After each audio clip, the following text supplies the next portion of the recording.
omwana omuwala wuno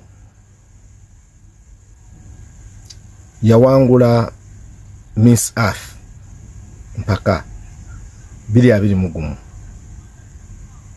Yali COVID yamuletera obuzibu kyali ki simanyi nze naawe. Naye njagala tunuulire ensonga ze tuzaanalizinge bulungi. Nze Kimuli Godfrey Magunda, Kimuli Broadcast ye channel kwoli. Nkusaba osubscribinge bwe guba ng'omuli gw'okusoose okujja wano. Osobola okumanya biki byendeeta. Bw'okoona ku kigambo subscribe ne wali kantu akalinga akadde bw'oteekayo video gw'omu ku basooka okumanya nti tulina video gye tutaddeyo. Omwana omuwala wuuno njagala omukwasa osooka owulira ebigambo bye n'oluvannyuma nze ate nyongereko ebyange. Greetings everyone, my name is Ahlam Ismail. Most people know me as Lamu, and I am the reigning Miss Earth Uganda, something I'm very, very proud of. I was crowned on 30th September 2021 in Toro Kingdom. It was a huge, huge event. I was very excited for my journey. I was promised a lot of things, from money to jobs, to partnerships, being on projects, traveling, so many things, even gadgets that I never came to see because things fell apart. Immediately after the ceremony, the national director failed to pay the people on the team, to the drivers, the singers, the performers, and so on and so forth, and she got into serious debt. So this is something, I guess, on her side, poor planning. And I'm speaking about this because I don't want this to happen again. So they're crowning the next queen and they're excluding me because I know what happened the last time. And I guess she fears that I may be able to tell the new queens and warn them.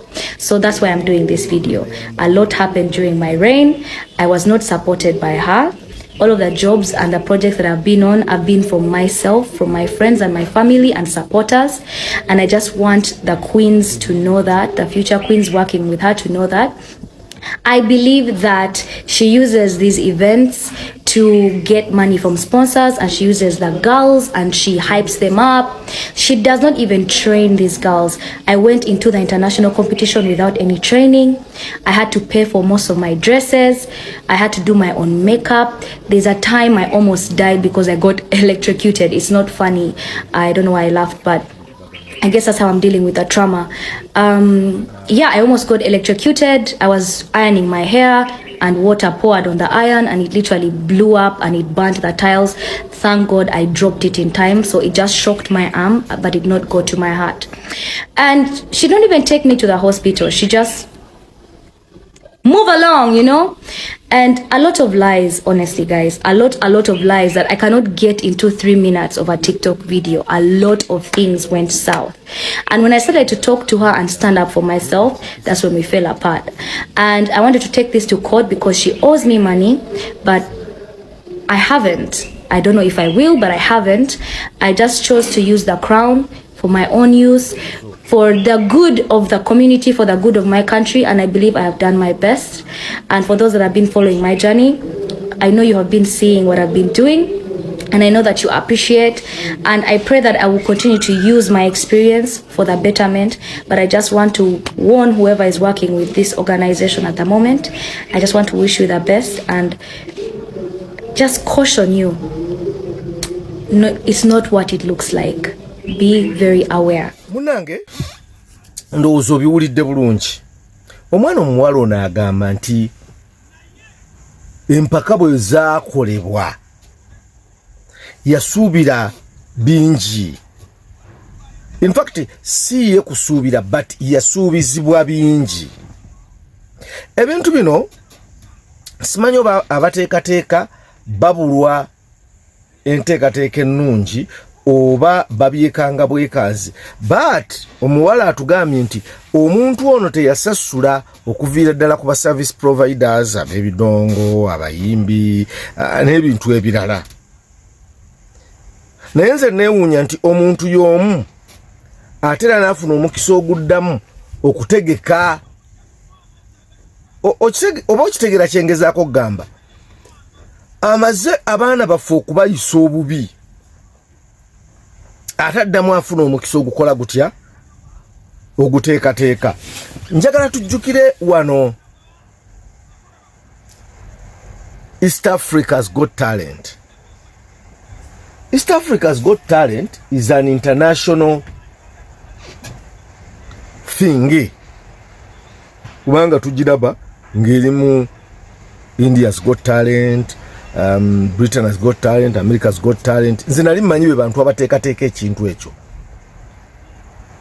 The first of its kind mu East Africa kyaliwo ne kiwangulwa Bannayuganda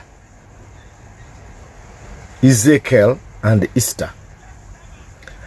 Kigambibwa mbu abaana abo sente ze baawangula tebazirabanga nako ata coin. Kale bintu ebyo ebimu tugezaako gamba nti twenkalijinga abaana okugenda mu talents zaabwe tukole ki. Kati imagine omwana omuwala gwogambye nti awangudde Miss Earth agenda kukiikirira Uganda ku international events, tomubeereddeewo, tomuyambye. Kati okitegeera mbadde ntunuulira nnyo abaana naddala abali mu biyumba by'abawalabu abali ku TikTok, nentunuulira talents ez'enjawulo, very good talents. Abaana bamanyi okuyimba, abaana bamanyi okuzannya, abaana bakola standing comedy, abaana bayiiya. But all those talents are locked up in an Arab's house. Basibiddwa. Talents ezo zonna ziggaliddwa mu kiyumba ky'omuwalabu. Lwaki? Kubanga talents are never appreciated mu Uganda. Nti n'omuntu afubye n'abeera ng'abotodde alinga akoze ye era tayambibwa. Because those things betuyita talent search. Now, talent search ejjetya netayamba bantu. Abayimbi nga Yvonne Chakachaka, Brenda Fassi bajja ku world platform lwa talent search ezabangawo mu South Africa.